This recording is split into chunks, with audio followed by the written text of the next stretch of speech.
We got new features in this thing. I don't know. We get to listen to fake rock music before I do my intro. And we just air guitar. Can we air guitar?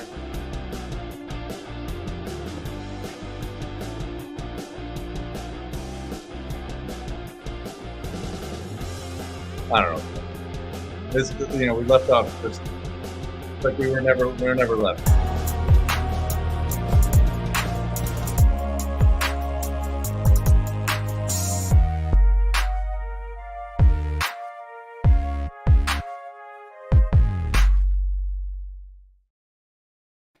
Bro, I think we were live there for a second.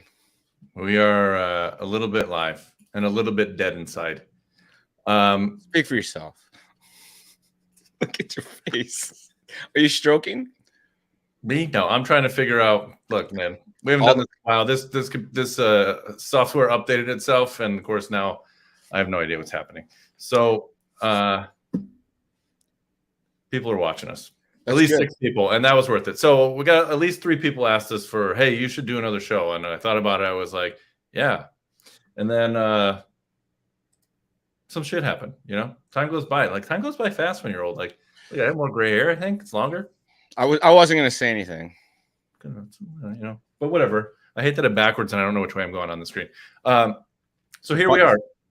We're just me and Charlie for now. It might be just us two. I don't know. Pete's on the freeway. I think Pete will make it. He's 100 miles on the freeway. 100. The whole state that he lives in isn't 100 miles big, is it? He lives in Texas. I thought he was on the East Coast. So Pete may make it in time. He may not. So that's okay. Jeff, who knows? I don't know where Jeff is, so it doesn't really matter. He's in Canada. Who cares about Canada? We have to put out a Canadian APB for Jeff. An Amber Alert, for Canada. And get him a babysitter, apparently. Yeah. He's the only person I know that can never find an hour, and he works at home. Works. So this is for everybody that hasn't watched this before, Velocity RC Cars Magazine. Sometimes we make a magazine. Sometimes we don't. Sometimes we do a video. Sometimes we don't. And we're back. And we have some stuff to babble about. I actually have a topic. Probably won't be that long, but then it turns into a long topic. So I first wanted to start with something. I tried uploading. I don't know if anybody watched it. I think I can share a screen. I think I remember how to do this. Let me. It's a button that looks like a screen. Yeah, I know, but I got to get it with an arrow. Right before this, I was trying to upload stuff to make it a little bit more seamless, and then there was rock music. Yeah, and then I found cheesy rock music, and then I'm in love. Squirrel. So I think Rod, Joey, Mike, Stretch, welcome back. Thanks for joining us in the chat, boys. I heard it. He knew. Wait, can you see anything or no? I can't. Okay. You just heard some sound. I did. I heard the sounds. All right. So let me talk about some HobbyWing stuff where well, there we go. Perfect filler, because HobbyWing just came out with some new combos. If you guys don't know, my day job, I am employed. I try not to work at HobbyWing every day, and I do tech support, customer service, stuff like that. I get to help with the team and do product reviews. I have a YouTube channel. It's called HobbyWing Official. I do a Charlie show upload on that every single Tuesday.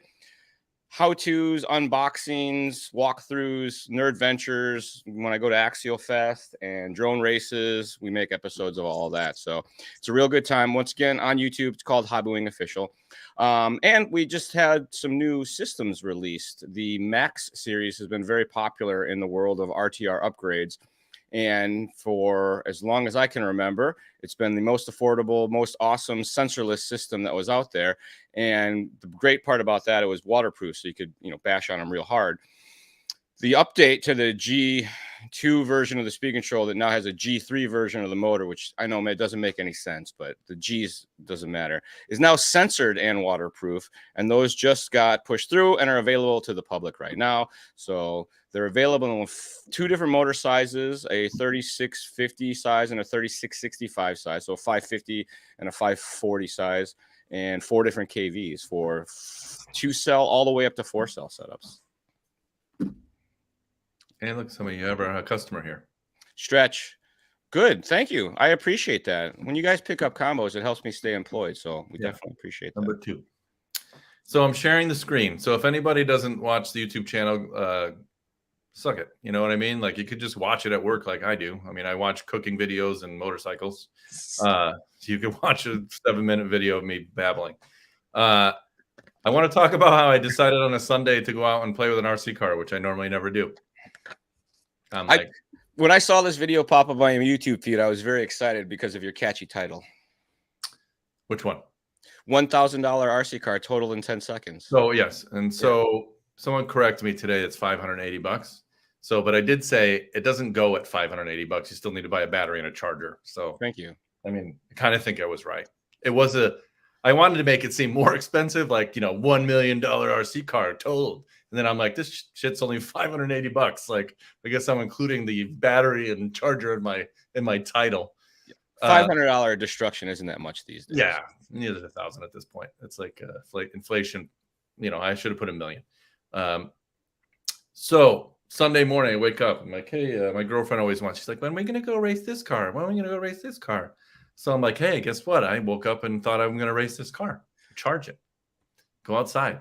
We find this. This is an X. You can see in the background. I don't know if I can make this bigger on here. Southern California is eternally under construction. So yeah, well, they're building houses by me. So perfect place for some like just ripping around flat land, which I hadn't done with this car.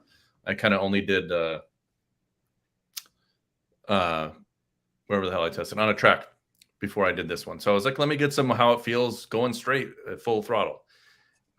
I think about 5 minutes in, I let her drive it terribly. She's terrible. Sorry.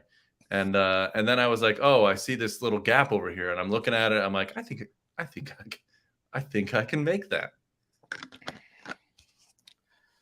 And then this happened, and I was standing right. So my girlfriend's holding the camera. I'm surprised I didn't smash into her, to be honest with you, but I guess I have a little bit more skill left in me than that. So let's watch it. Let me push play, and I can come back. Hopefully, it's not streaming. This is slow motion. I mean, it's almost, but no lip. It's not even a jump. Hey, so Losi, if you're watching, Todd, I need some parts. If not, I gotta order this crap. But Velocity RC Cars magazine reviews in it. So backdoor story, Todd. After I did show him the video, he did say if whatever parts you need, let me know. But I don't know how to stop sharing the screen yet. Wait, oh, that's me. Remove. Yeah, that hurt. I didn't get the video of me going like after I looked at it, I go, oh, I wonder if it still goes, and it doesn't do anything.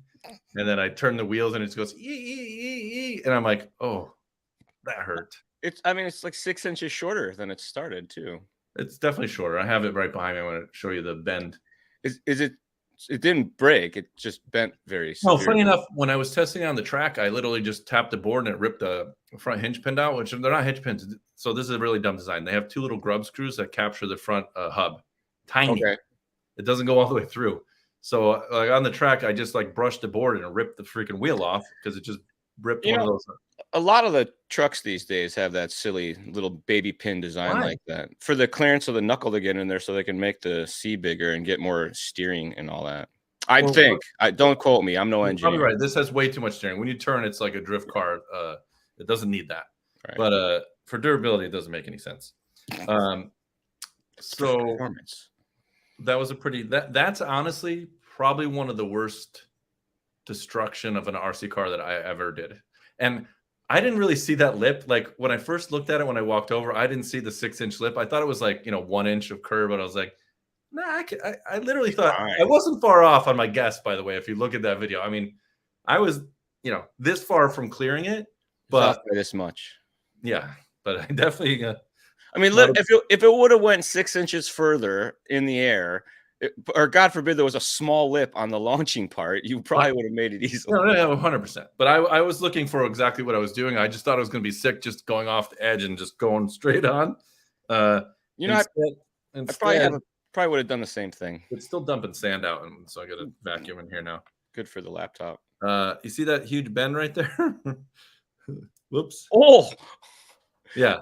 So the driveline's still in place, but the chassis is not in place anymore. Yeah, we're bent pretty good, and it just popped the front diff. I honestly, I think realistically, it's only going to be the chassis. I mean, I probably can bend it back, and then it ripped all the screws out of the bulkhead. So I'm pretty good. I don't know. No, Good. no throttle to raise the nose, dude. I'm at full tilt. I got nothing left. You know what I mean? Like, Yeah. you're like, go deeper. I can't. That's all I got. You know what I mean? Like, that's it. It looked like it was topped all the way out, though, too. Like it was done accelerating when it got there. Oh yeah. I mean, I probably could have gone a little bit faster if it wasn't my first attempt, and just like kind of lining it up to where I was like, oh, because if I'm gonna criticize this thing, and I have kind of talked about it in the review video, the steering sucks a bag of six dicks. It wanders all over the place. And then the ACV kind of tries to correct because it's wandering, and it makes it wander worse. On those rigs, the servos aren't quite strong enough. The servo saver is too soft, and AVC can eat a fat bag. Yeah, I mean, I like it in some things. It definitely helped because, I mean, in the loose stuff, you know, it helped a little bit, but then it also hurt a lot. But anyway, that wasn't my criticism of that, but it did affect me off the start when I was, you know, trying to approach it. And when you're 4 feet below the car and at full throttle, looking at it like kind of eye level, you know, it's like, you know, all right, here I go. And I didn't, then as I'm looking to watch it go off the curb, it's like my vision goes, you know, I go look for the car, and then I'm just like, oh, the head keeps moving, car didn't go with it. That hurt. Great. And thankfully my girlfriend was literally like 2 feet from it and got like the perfect shot. So good job on that one. But that was my like, hey, let's go run on a Sunday morning. And that's kind of my whole story of that car. And now I have to fix it. That's the worst part. That's a full teardown to change a chassis. You got to take off pretty much all the screws. Everything. And this thing's a bitch to get into because there's the roll cage is like integrated, which I don't like at all. It's part of the suspension and the bodywork, isn't it? Probably. And you have to take like the body apart. I don't know. I lost the body pin. I could see one's missing. Like it ripped the whole. It might be underneath the body, and it pulled all the way through. I mean, Derek loves working on RC cars, so repairing something that he's driven for collectively 15 minutes is even better. I drove this one longer, but yes, there is a chance that I will never ever touch this again. Although now I'm committed because I was like, I already did 2 videos on it. I might as well do the. And then I thought of in the terms of articles of what to do after a total a kitted vehicle crash, like what to do, what to look for. Because I'm sure there's got to be a hinge pin bent on the inside. Hopefully there's real hinge pins in there. The inner pins are probably normal, but wherever those screws ripped out, all that's going to need to be replaced. Yeah. And I don't know what this front drive axle is. It looks like it's plastic, so it might be still straight, but I don't know. But to answer Mike and Brian's question, it's a double yes. I think that the series was going to get censored, and we are working on some more drag racing stuff in the 4-pole flavoring. We showed some of it off, actually, at Straight Line Showdown. 4-pole drag racing has taken over. People finally, I thought that was going to be the move when drag racing first started, but that was before tire sauce and all that was a thing. But now that they have prep tracks sort of in a lot of really high bite situations, they're running a lot more power than they used to. I think they're down into like 1.4 and 5, and they're doing 90 and 100 mile an hour passes now. So are 4 poles less powerful? More power dense at the cost of current, which they seem to have unlimited current. But 4 poles generally make a lot more power. It's like does it mean you could put more power through them? That makes why they make more power, or are they more powerful? Both. Let's say if I had a 4-pole, whatever, 13.5, and how many poles are in a normal one now? Yeah, that's not how it works though, because the 4 poles, they don't do it by turns because you can terminate them different ways. But if you were to do similar KVs, the 4-pole motor would smoke the 2-pole motor up and down the track all day long, most situations, at the cost of runtime and temperature. Okay, all right, fair enough. Learn something every day. That's all I needed to learn today. You can push a 4-pole harder than you can push a 2-pole. They're made, they're suited better for the load. And Mike, about that, yes, we offer basically lifetime service. There are some replacement parts available. Send me an email or send the office an email, and we'll get you linked up on all that. It's very easy. It's on the website, NorthAmericanHobbyWing.com or Charlie@HobbyWing.com, by all means. Yeah. Thanks. Yeah. What broke on impact? My heart, pride. Heart, pride. Yeah. To be fair to this thing, it doesn't look like anything actually broke yet. It just bent. So the chassis is so much shorter that the items are now interfering with each other. Yeah, it's 2-wheel drive. I think maybe next Babble we can take it apart on a live stream. I thought about doing that, but to be honest with you, me watching people take shit apart is really boring. So, if I drink beer and make fun of you, it might be fine. And and the chat chimes in, like it could be a thing. We'll let the people decide. If you guys want to see Derek take the truck apart on the live stream, send him an email. Derek, it'll be tough because it's going to be me 30 minutes trying to take that stupid chassis, the roll cage and body off. So it might just be me swearing. Might be some pre-work that needs to be done so you can get down to the nitty gritty. Yes, I'm drinking water. Me too. It's Monday night. We're old. I have partied all weekend. No. My doctor thinks I'm an alcoholic, so I had to prove him wrong by drinking water on today. No, the other last week. The whole week. Okay. Since we're trying to see if Pete shows up, I can tell you my doctor story. How he called me indirectly an alcoholic. Well, I guess is that slightly better than directly? He was trying to exercise some. No, I prefer to say I think you're an alcoholic than his asshole passive aggressive comment on the phone. Oh, on the phone too. That's good. Yeah. Well, he called me because I have to take medication that affects my liver, and the liver function shit's going up. So they asked the question, "How much do you drink?" And I always avoid this question. My friend tells me he just tells everybody he doesn't drink. It's easier. So I said I drink socially with friends, and I'm somewhat social, and sometimes people come over 3 times a week. So I just drink wine, and he's like, "Well, how many drinks?" I don't know. I mean, look, if you have friends and you have wine open, your glass is never empty. I'm not counting. You know what I mean? I don't drink anymore. I just don't drink any less either. Yeah. So, I don't think he liked that question. And then he's like, "I want you to redo your blood work." And I said, "Yeah, no problem." I said, "Last time you made me not drink for 10 days, would you like me to do that again?" And he's like, "Whoa, whoa, whoa. I don't want you to stop drinking. Maybe you should just slow down so you don't get any withdrawal symptoms." And I'm like, okay. And if you need any addiction therapy referrals, and I'm like, oh, okay. Yeah, no, that's okay. And then I had literally talked to my friend who is a doctor about my blood work. And he said, not to pick on Kaiser, but he said, "Are you just the regular Dr. Schmuck at Kaiser?" And I said, "Yeah, my general practitioner or whatever it is." And he said, "You should ask for a specialist." And I said, "I'm going to ask the doctor and say a doctor said I should have a specialist. He's going to be a dick to me." And I said, after he insulted me, I said, "Well, I have a friend who's a doctor, and he says I should have a specialist." And that guy, I felt his little attitude, and he says, "Let's wait for the results of your test first."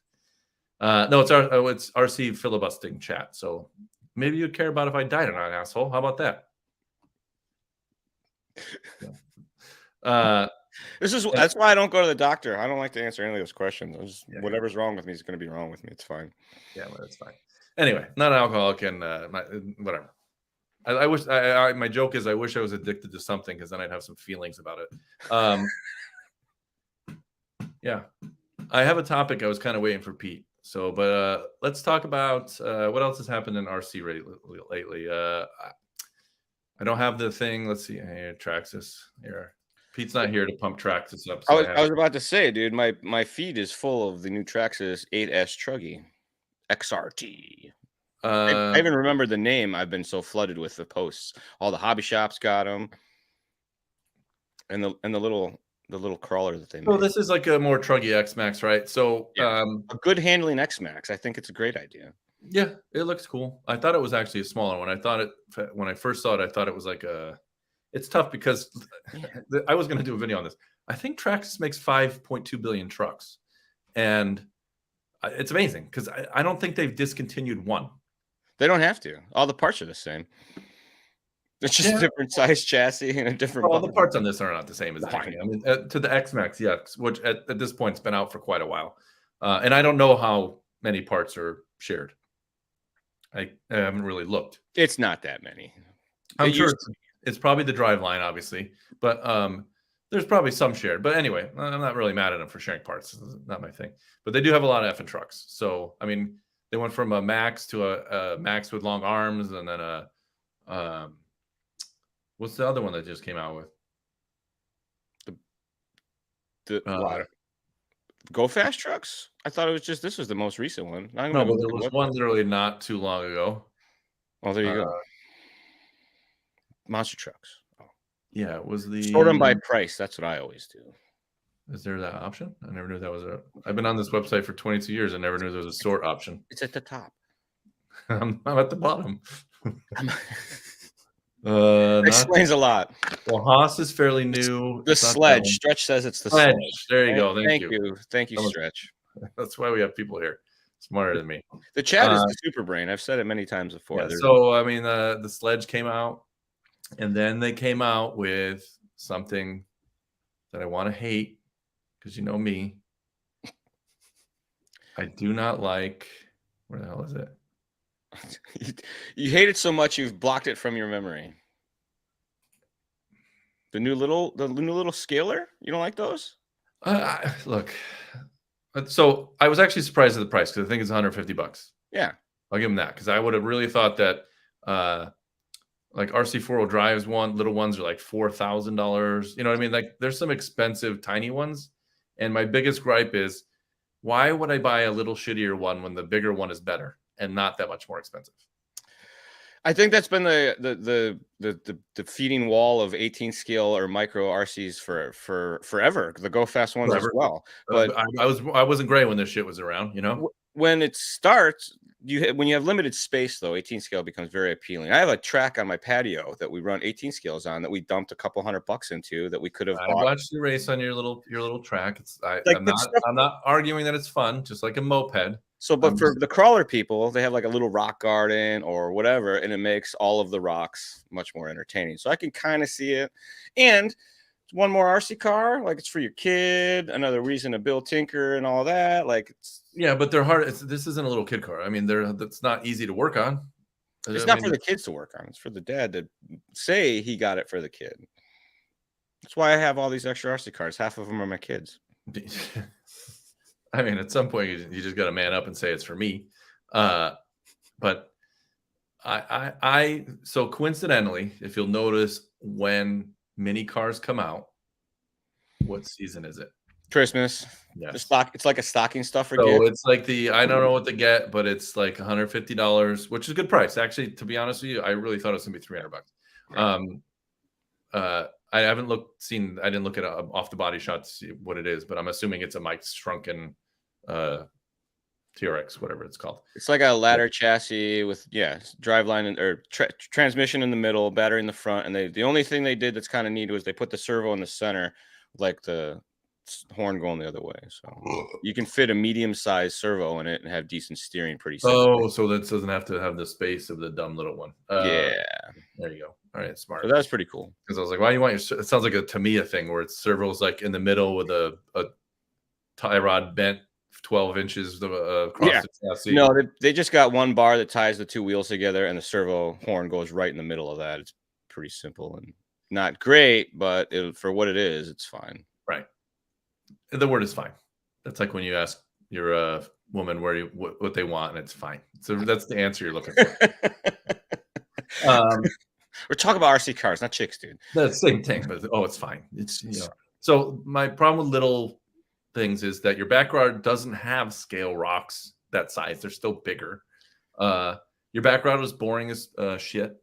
Nobody's backyard is really that much fun. Jeff made a scalar course in his backyard with beer cans and shit for an article, like when we first started the magazine. I'm sure that thing wasn't there more than the 30 minutes he did that article. You got to have friends to do it with, though. Like, you're not going to drive the stupid little thing around by yourself. Once you get some buddies out there, like, oh, run this line, or, but Right. then notoriously it turns on us into rock racing. It's like who can get from one side to the other the fastest type of deal. So yeah, Right. And then it's not. I'm not a fan of backyard rock crawler courses either. Like we wear them out and they're boring. But if you get people that show up, they can drive your trucks and you have a place, it's there, and everybody's drinking beers, having a good time. I can see the value a little bit. Like it adds to your backyard entertainment. Instead of having a fire pit, you got a rock crawl area. Yeah, but you could just have the regular size one. I'm looking back, I have one here. I can pick up. It's not that much. I would say you're correct. There's not a huge difference in having a 10 scale backyard track versus a micro backyard And then you have something that's a little bigger to work on, has a lot more stuff. This obviously I think is way more expensive than $150, but it's $1,500. It's 10 times more expensive. I don't think it's 10, but it's definitely worth spending the extra money. And I get it. Look, everybody has a budget. $150 is in this day and age.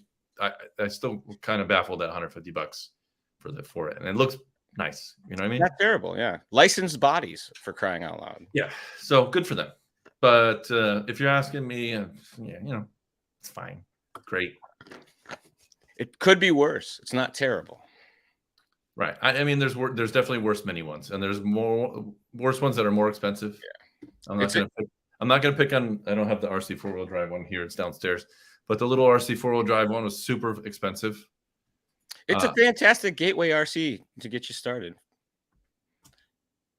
Fall in love with that thing and get another one. Yeah.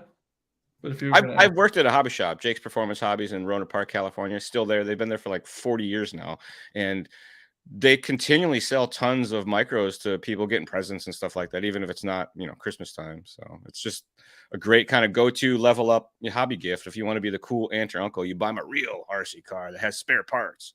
They can fix it and upgrade it. Air quotes all the time. Sorry. Yeah. Well, RC 4-wheel drive. I mean, so theirs has more metal parts. I'll give them that. Like you're buying more metal, but it's $240, which I think you could buy an Element, the 10 scale one for that. Yeah, the Element and Senduro, you could get 2 for $500. Yeah, or now you're getting a micro one with something else. I don't know how things got cheaper in RC, but they seemingly did. It's about the indoor here in the North Woods. What are we on? The Game of Thrones? Well, you know, Derek's view is skewed. He is a Southern California guy, so they have 2 seasons of raining and not raining. I lived in where it was cold. I get it. But go and race a car inside. I raced indoor on small little tracks, and I can defend. We had an 18 scale track in the basement when I was a kid, and because that's all the space. Well, there wasn't a way to run 10 scale car. Oh, it was actually 12 scale. I apologize. There wasn't 18 scales when I was a kid, but it was about the same size as what my patio 18 scale track was that we had in SoCal, because we had a 12 by 15 patio, and it made for a super awesome 18 scale track. And I mean, we make fun of Jeff for his Mini Z stuff, but I do like the idea of Mini Z just because it's like a slot car track that's not a slot car. The surface is super consistent. It's nice and smooth. Mini Z racing is huge right now. We just did a new motor new speed control for the sensor. They have censored 128 scale racing. It's ridiculous. Yeah, it's pretty amazing with the stuff they packed in there. And I think Robert just bought what's his name of his hobby shop? Giant Legend. XL Hobbies? XL, yeah. There, I know it was something Danny.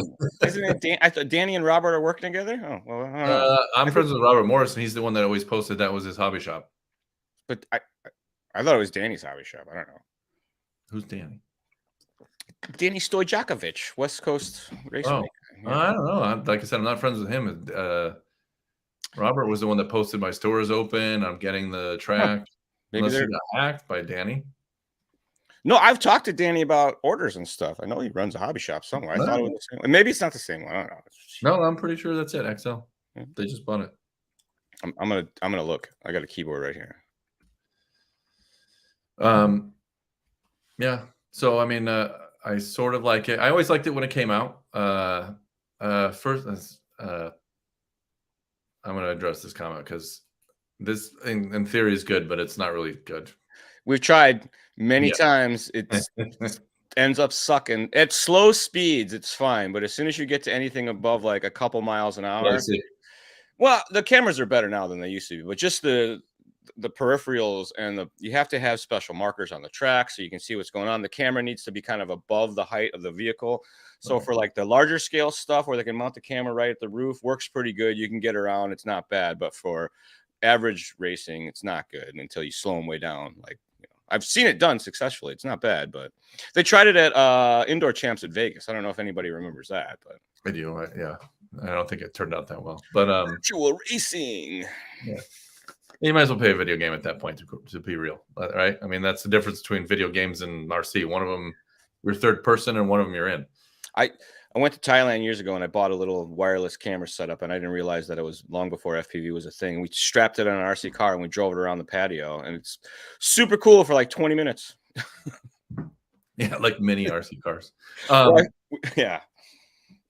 Or my 10 scale that I broke in that time, and now it's not super cool anymore. What else has happened since we've been away?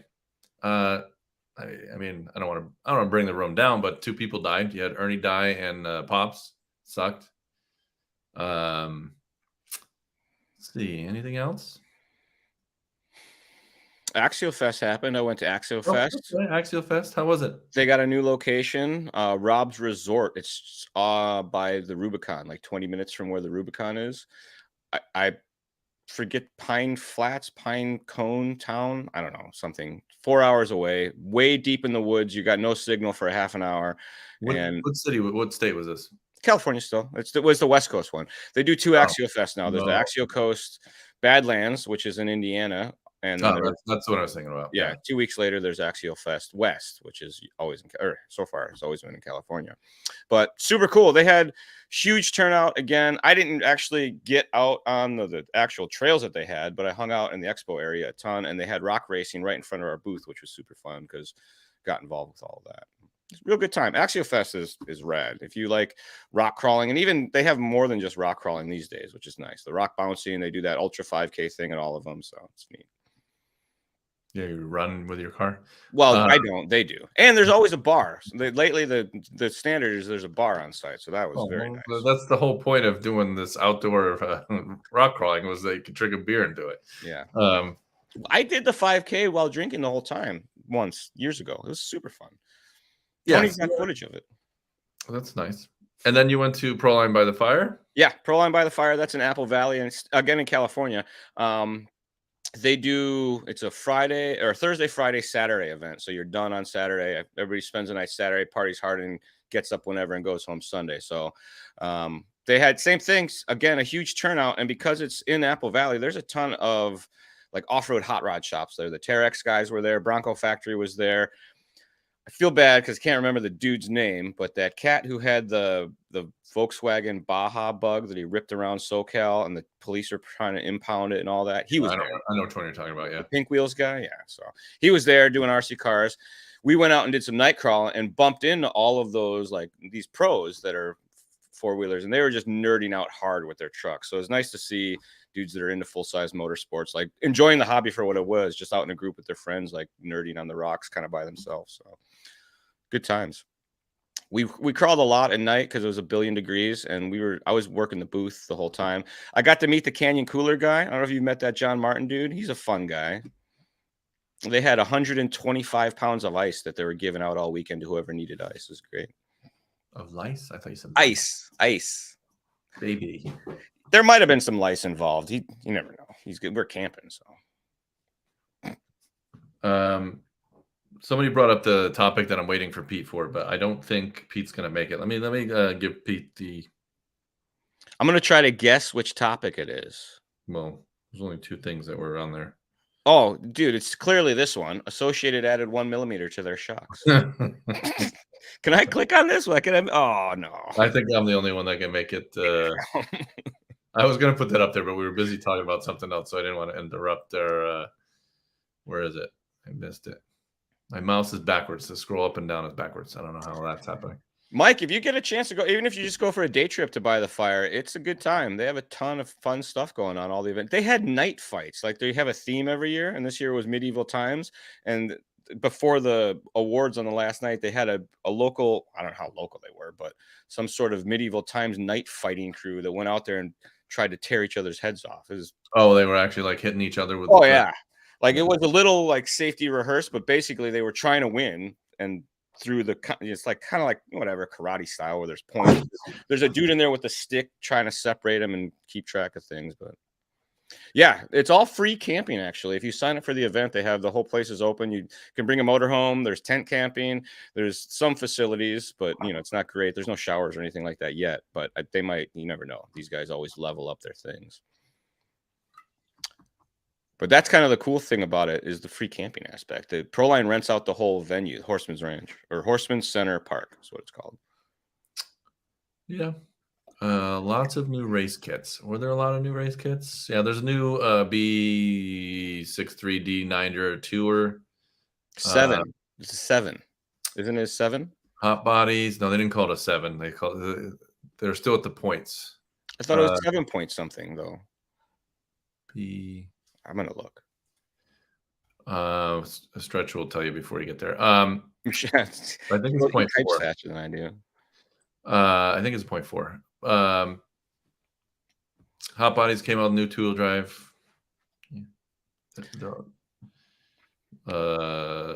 X-ray. You're right, 6.4. Yeah, I mean, how many points do you get to the 7? I'm like, this is getting a little far. Oh, but I was talking about the 74.2. See, that's they probably cannot go. Wait, what's a B7 4.2? See, are you messing me right now? It's the 4-wheel. What was the 4-wheel called? The 4-wheel was called the B7? No, it wasn't. I thought the 0.4s were for the 4-wheels, but you can tell I'm a huge fan of racing sports. You know, I used to race these things, and now I don't really. Back in my day, it made more sense. Now there's like mid-motor, high traction mid-motor, low traction mid-motor, like front motor. Like I don't want to get on the carpet. Carpet ruined off-road rant yet today. High traction. We were talking about this last night. My buddy got his backyard track going, and he has like a 120 by probably 50-foot backyard track that's all loose dirt and berms and super fun racing, just a lot of maintenance. But luckily, he's got a couple kids that race with us that do most of the track work. So, yeah. But loose track racing, and we got on this conversation on how comes none of the RC car racing is like this. This is so much more fun than square pants racing or high traction stuff. That conversation was painful. Right. Well, because we become babies and we really want on road. The track ruined it for me. So yes, and this is probably why they could not make it a B7 because then it becomes what their 4-wheel is. Okay, they screwed on the nomenclature of their buggy. I buy that for $1. So they're stuck calling it now. It'll be at B6.10. I still feel like there should be a better number for the 4-wheel drive, but B7. Yeah, B7 doesn't make any sense. Was that a new thing that just started? I don't know where the 7 started. I thought it was a B44. What was the original one? Wasn't that the J Concepts one? Yeah, but then the first one became the associated one. Okay. There wasn't a B44? Yes. I'm going to go with yes. Final answer. Yeah, all right, final answer. Indoor carpet and turf is great. I disagree, but I mean, I've never raced it. I get it, but I watch these videos and it's very never beginner friendly. You're never gonna get someone that can come in and do that shit. It's stupid. I drove at Indoor Off-Road Champs, the kid who won stock that year, and he let me drive his car after the main was over, and it was pretty amazing. Like I got to go and run pretty decent laps right away, but it was very on edge and not very off-roady at all. Much more like on-road with jumps. Cool. That was Jeff's joke. It's 12-scale racing with jumps. Right. Very much so. Like it was super responsive, super high bite, like no dual rate in the radio. So did you just switch cameras? Me? No way. Look, I thought it switched cameras. No, I couldn't get my actual webcam to work. I'm still confused at that. But yeah. Turf is more forgiving. I don't agree with any of that. I think off-road was fun when it was racing is fun until you race, and then it's not really fun anymore. You're just pissed off the whole night.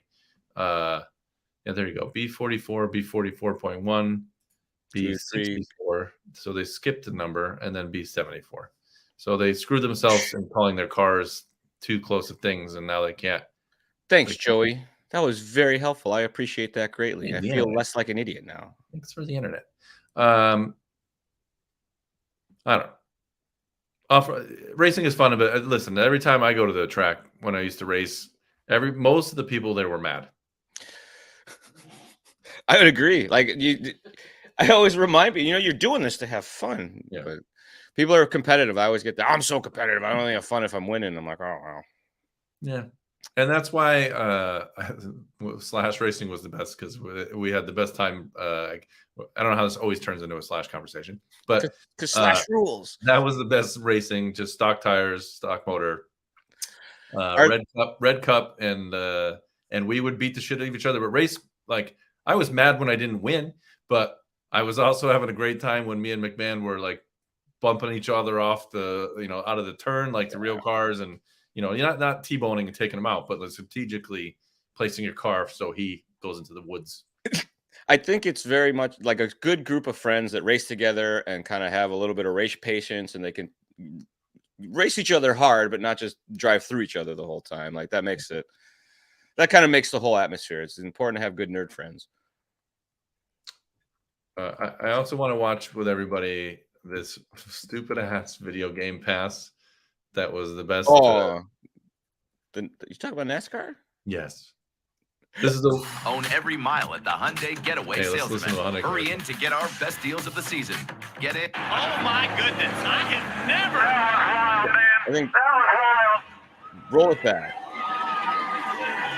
And look at the right side of the car. It's destroyed. But he just did it.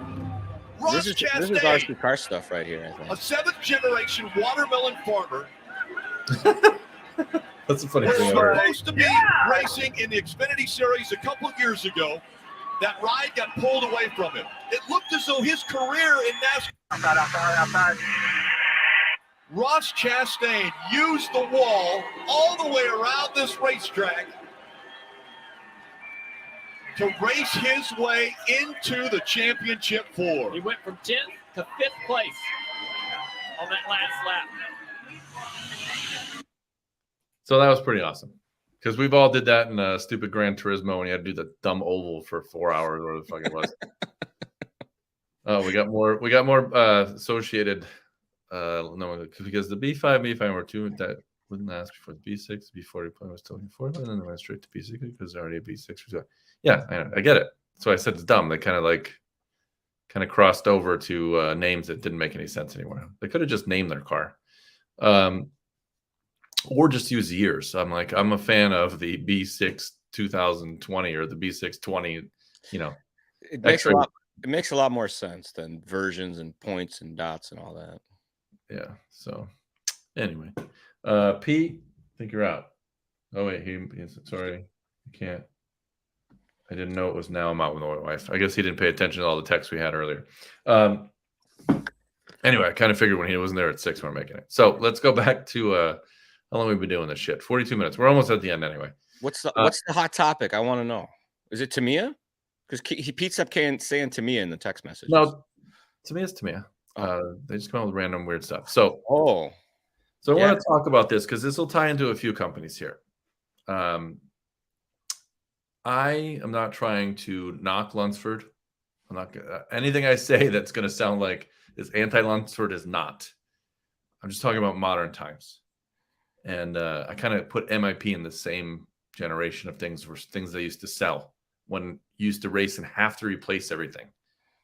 I didn't feel Lunsford was relative in modern times in RC. Now, they may have made the best turnbuckle.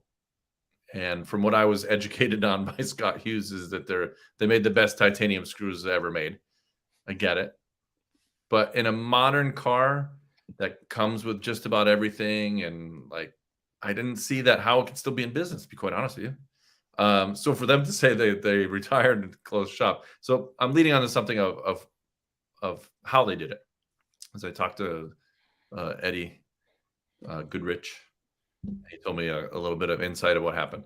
And Scott did too. Scott's actually kind of down here. So I actually saw him for the first time in 3 years the other day. I didn't think they were a relative thing. Like, who the hell buys titanium turnbuckles for their cars? Because most of the kits come with them. Yeah.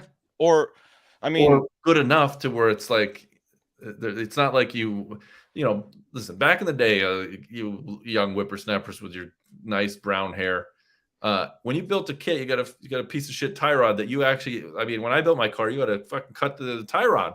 Like you gotta, here's your tie rod. Okay. It wasn't a tie rod. Link, like figure out as it was just a piece of threaded rod. Yes. Right. And as a kid, with no tools, like I had to figure out how to cut this shit. You know, I got this shitty wire cutters that barely could cut them, and then you had a split end at the end. So when you got the turnbuckles, you were like, holy shit, I could thread it on and actually adjust it like a normal human without using wire cutters to hold the middle and stuff. That I understood.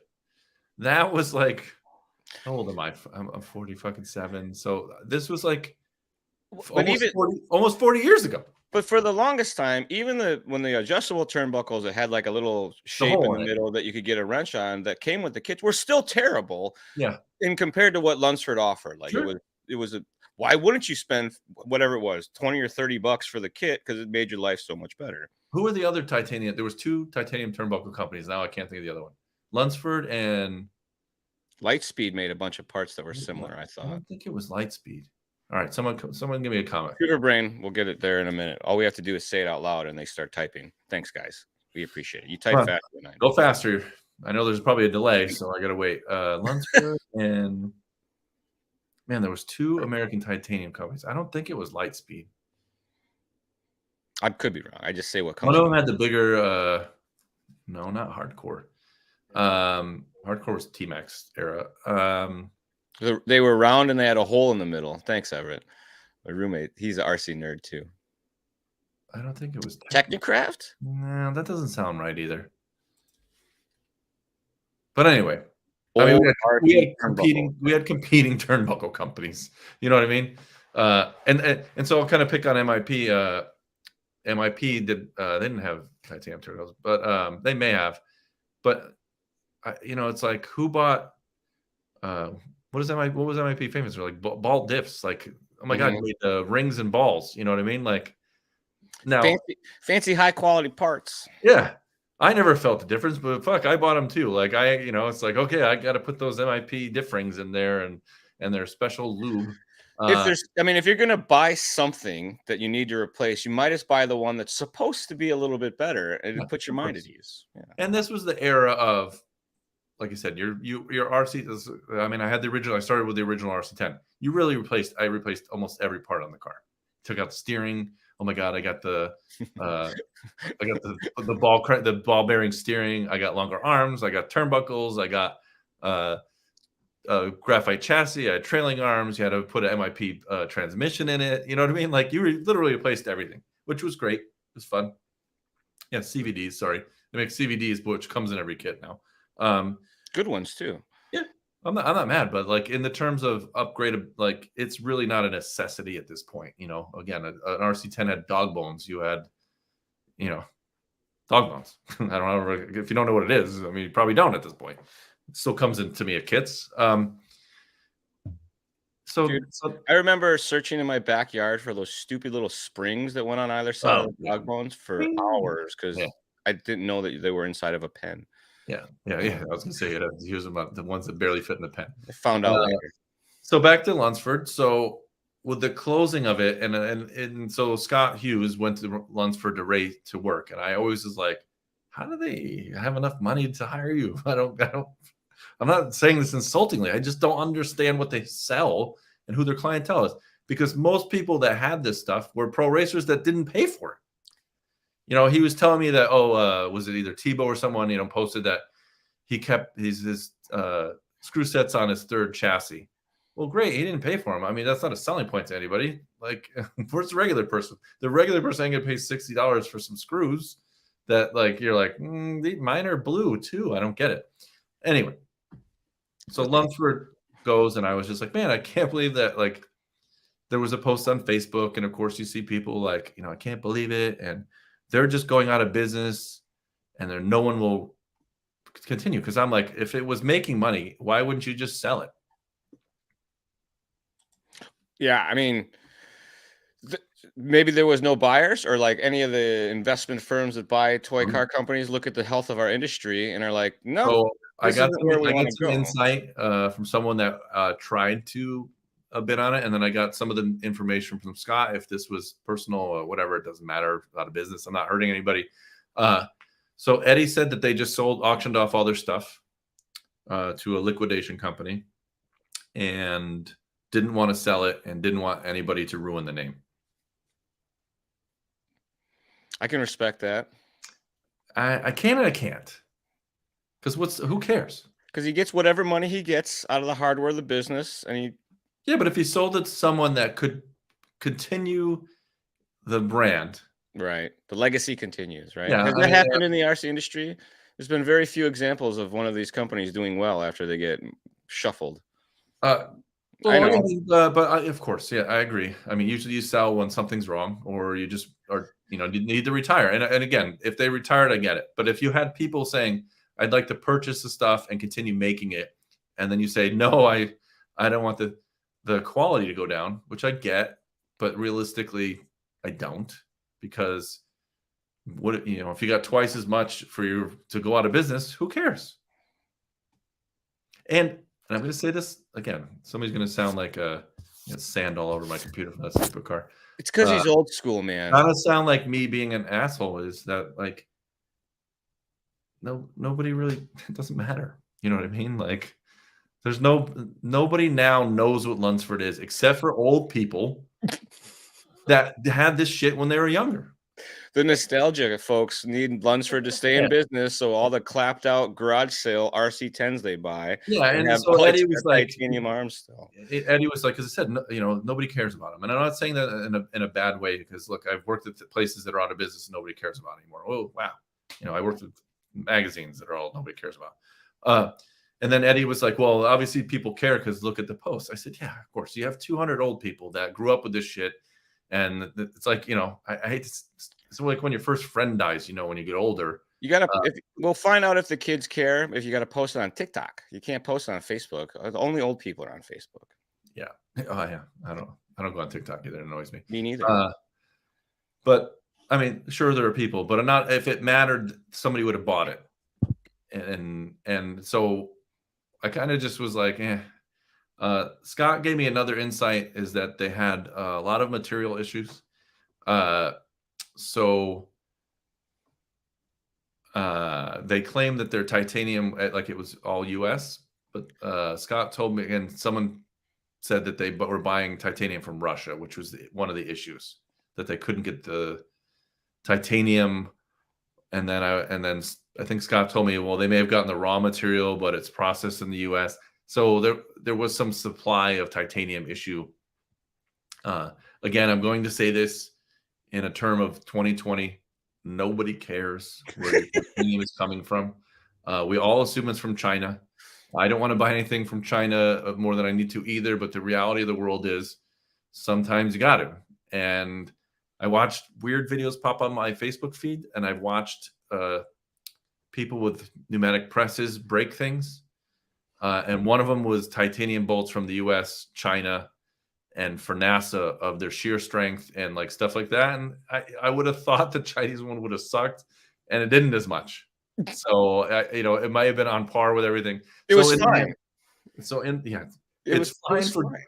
Look, a turnbuckle isn't the most integral part of things anymore. Like, I haven't broken a turnbuckle. I didn't even break a turnbuckle on this Ready to Run, smashing it 42 miles an hour into a curb. And those are made out of the worst, terrible materials there are to make turnbuckles out of. Like, if you break one of those, look inside of it, it looks like powder.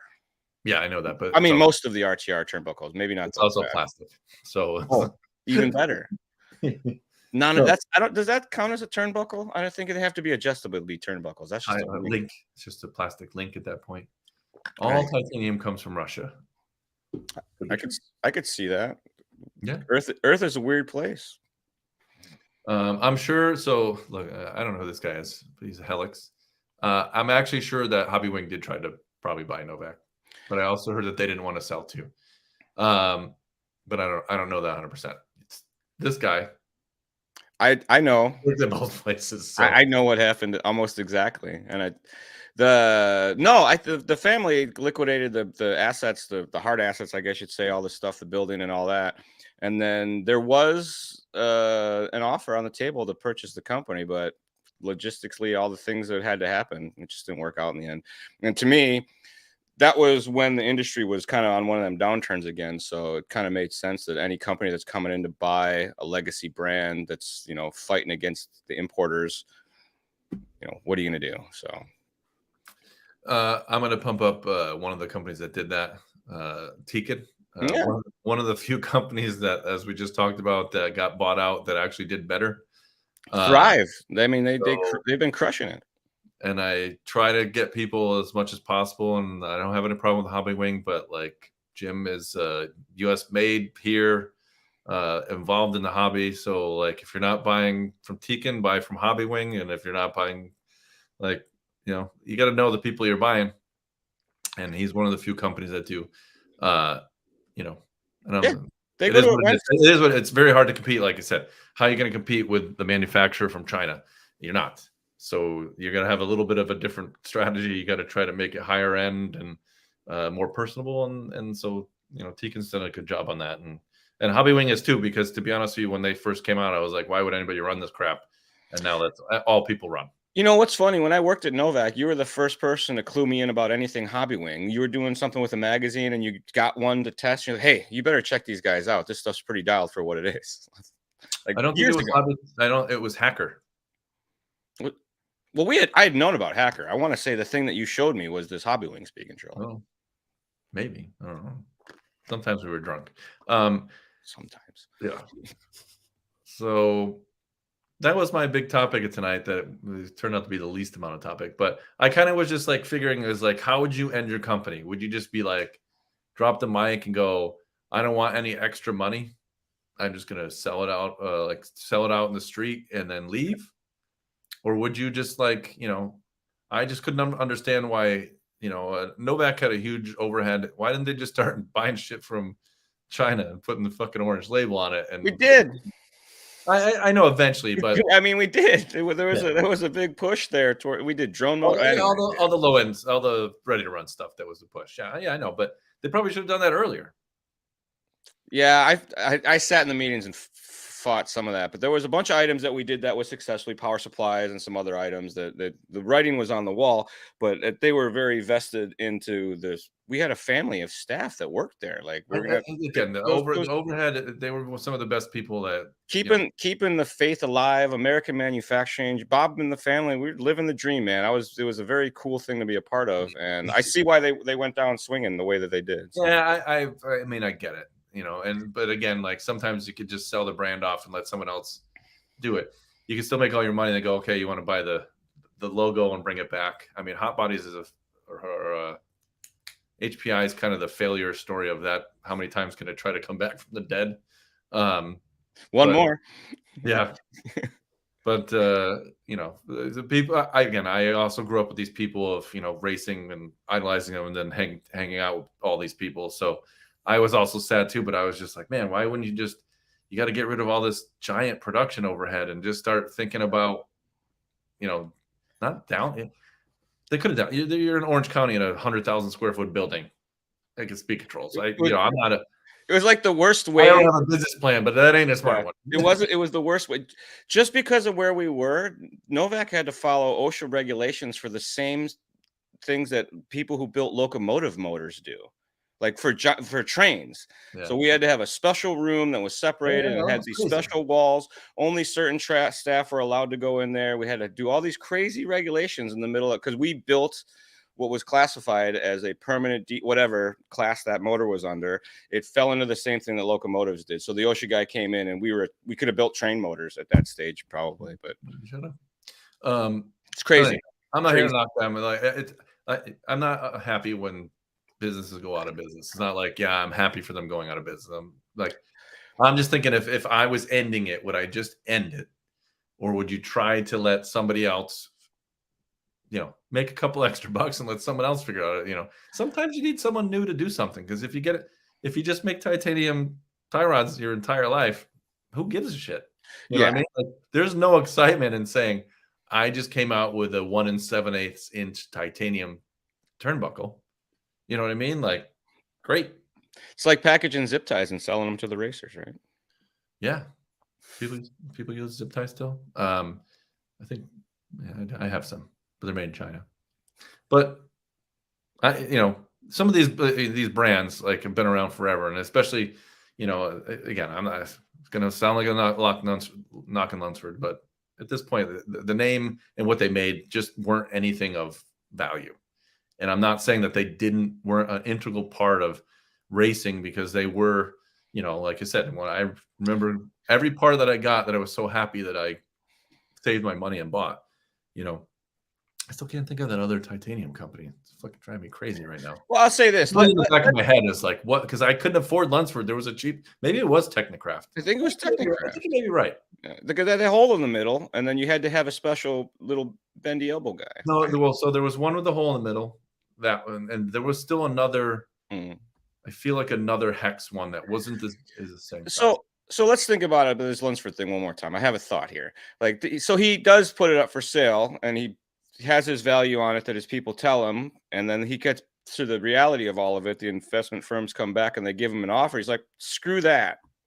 I'd rather shut it down than sell it for that money. Or he couldn't come to an agreement with whatever staff that was going to take over. They didn't have the capital to make it happen. So, Nobody worked there. Well, I'm just saying, whatever. Like, who's going to take over a company? Scott also told me it's like the machines are super old, and yeah. I get it, but listen. If you're making titanium tie rods today and tomorrow they're super old, it's not, that machine is not a rocket science machine, to be honest with you. It's you could probably use ones from the first lathe to make those first machine. Thread cutting machines are nothing new. Yeah. And so, the other thing Scott told me is that originally, they got all their titanium stock in a square. So when they machined it out, the hex was built in. And so the new ones that they were going to be able to get wouldn't be square, and that the machine time would double to make the tie rod or something like that. So they got supplied out, basically. Yeah, but again, come out with a new press release, new round turnbuckles. You know what I mean? Like, come up with something.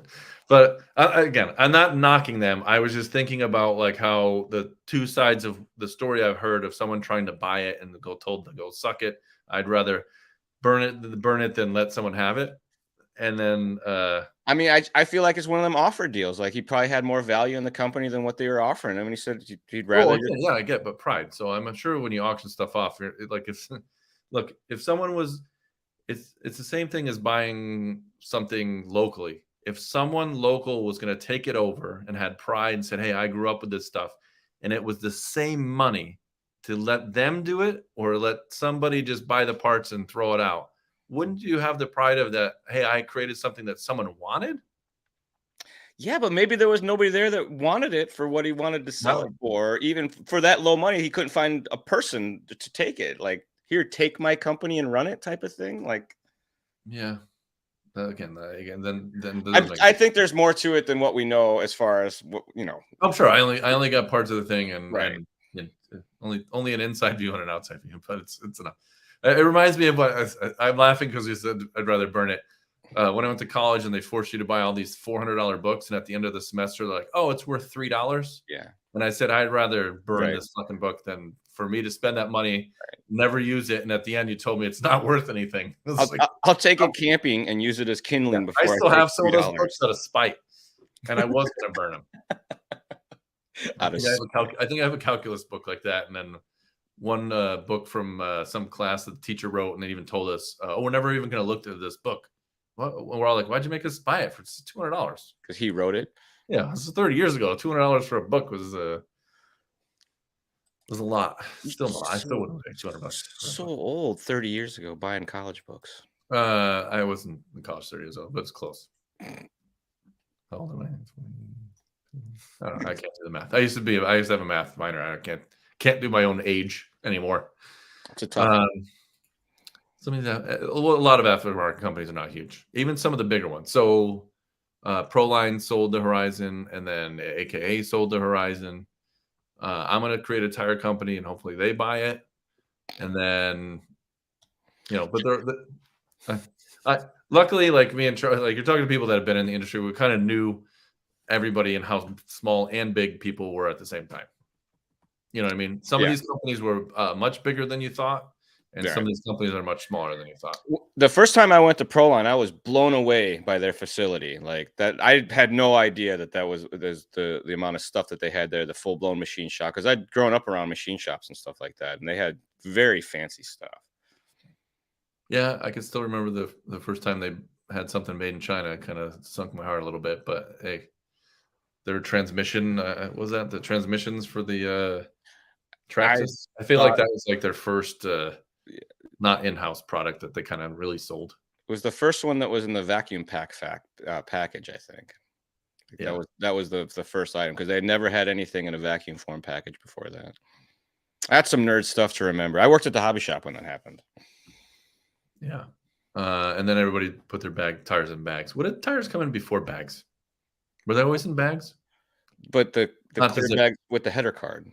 And then ProLine did the reusable Ziploc bag. Yeah, that's it. That was a big change. I was like, well, how did tires come in before that? But they were just sealed. They were lame bags. These are cool bags. Yeah.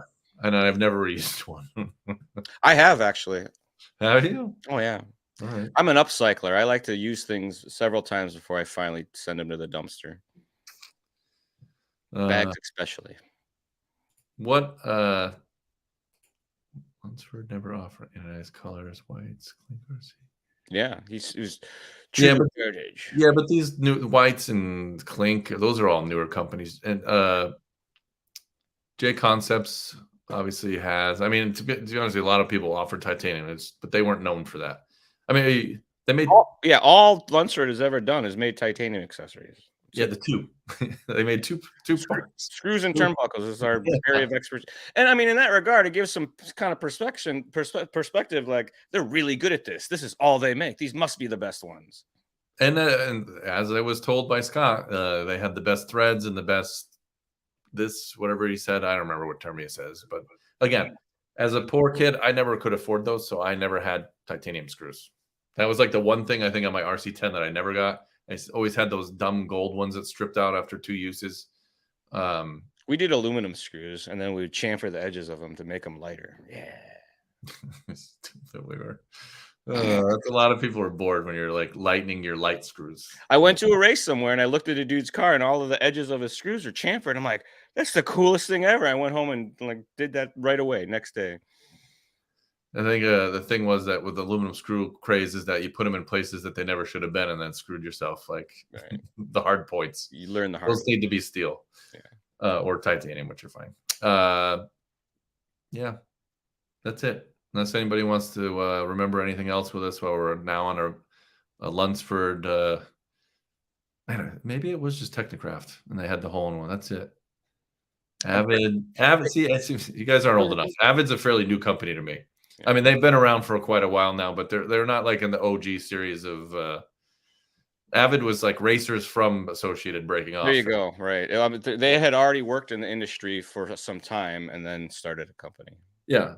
I mean, J Concepts was kind of the first one to do that. I mean, I guess technically. Well, he designed a car for a company and then made a company. Like, he didn't work there. He worked at ProLine too.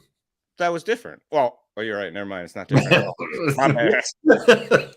I make bodies and tires. Yeah, I forgot about that part of it. That was in my early stages of me. Yeah, I mean, you're always going to do that. Look, you work at a company and then you can use your value and make more money. Go do it. Nobody's ever really going to hate it. There's gonna be some bad blood. Like, I don't want to bring up Mark Pavitas and ProLine and all that shit. But sometimes you got to do what's good for you and not for the place you work. And in the end, you can't really be mad at someone for that. I don't think anybody else really stole anything else and left, but wow. Yeah.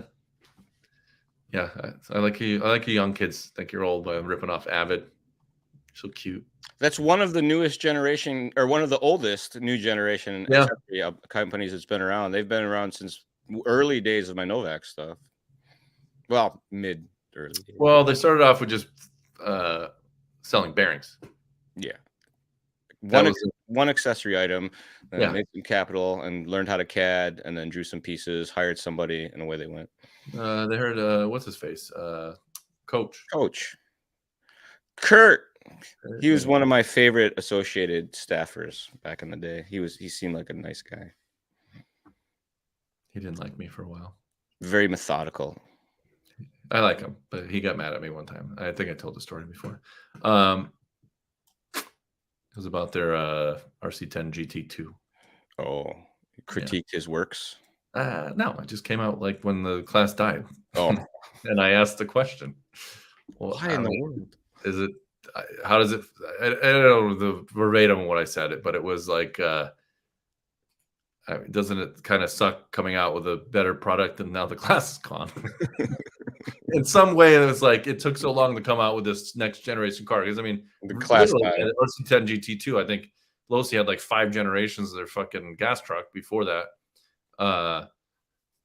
And you know, it's like you come out with this and it's better, and now the class is gone. Like, and apparently that was me telling him to go fuck himself. And engineers are very sensitive individuals. They put a lot of pride and they take a lot of got reprimanded that he was not a marketing person, so he didn't know how to answer the question. And I said, well, why would you have him talk to the media? I don't understand why this is my fault. It wasn't really that big of a question other than he got mad at it, which in a way I get it. It's his pride and joy. I didn't mean it as insulting. But they were really mad at me for a little bit. I can see that. Oh, Mike, I know Aldo. He worked at Ultimate Hobbies with me back in the day, and yeah, I every time I get down there, I high five that guy. Yeah, good old S Hell. Isn't it Shell? Shell, yeah. It's not Schnell. That was Coach's company, right? Yeah. He was part in that. No, I thought that's now I feel bad because I should know, but yes, he started Shell first. Yeah, and then David hired him at Avid. I think. Well, I think he started that kind of. I don't want to say he failed, but it was pain in the ass. And then he went back. I think he either went back to Associated or then went to Avid. I think he moved to Texas or something. I don't know. Wasn't his cup of tea running a company. Interacting with the people is risky. I mean, not him, but just in general. I tell people this all the time, especially people that want to work for themselves, because I did at some point. Working for yourself is probably it may be rewarding, but it's a different level of what you have to worry about.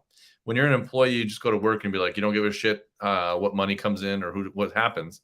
When you own your company, you realize like, I have to send invoices, which I suck at. I have to do, everything. Got to keep a bank account. You got to know what you're spending your money on, all that kind of stuff. So some of these guys that thought, I'm going to go from a $100 million company and start my own. And if I make 10 million, it's great.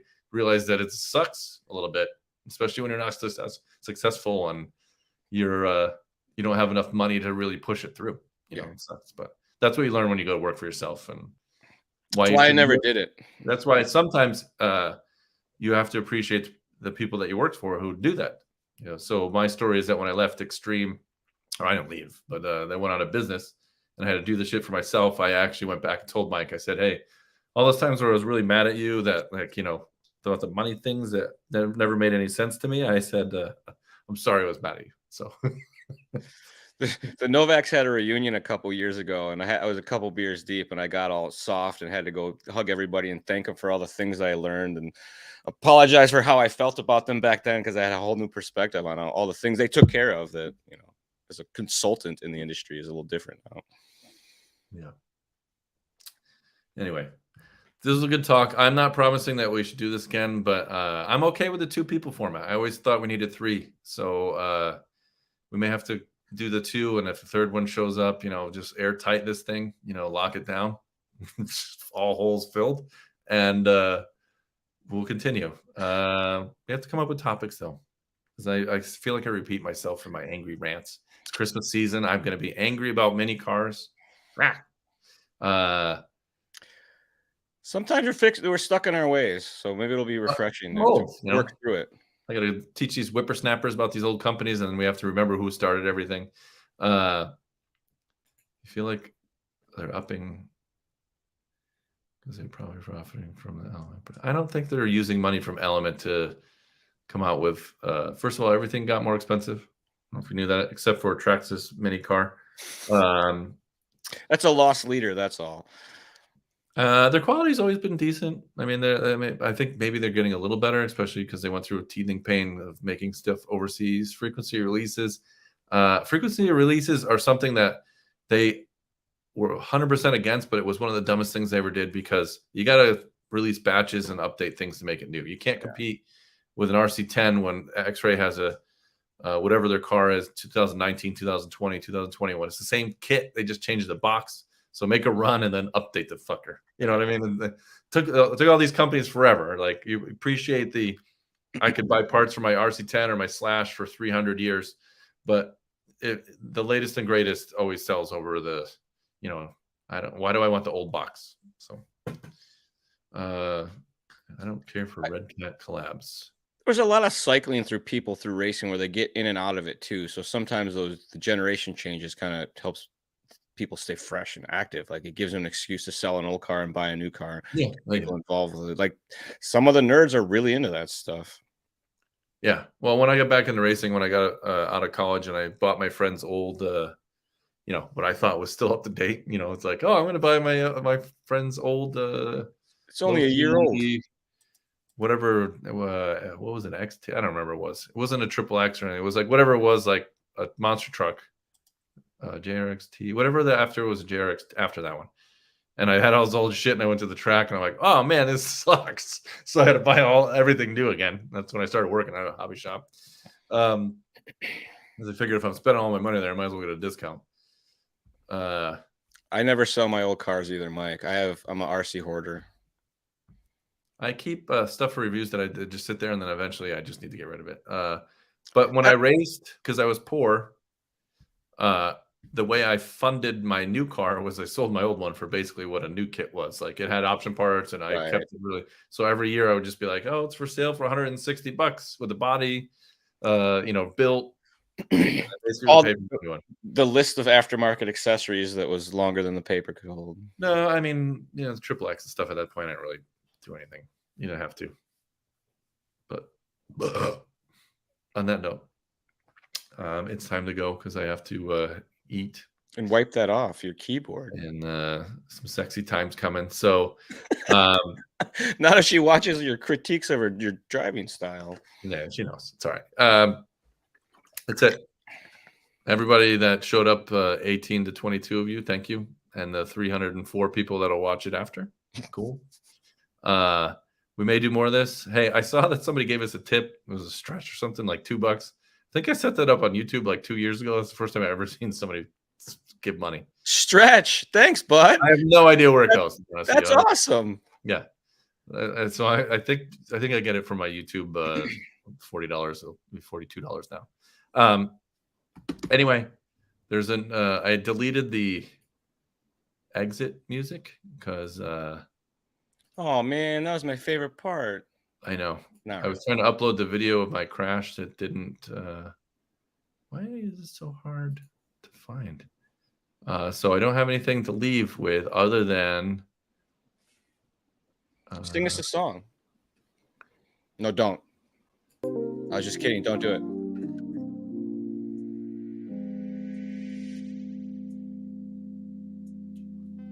Velocity RC Cars Magazine, Night Driving. You can subscribe, or you can just give us $2, and we'll be back. It's a firm maybe.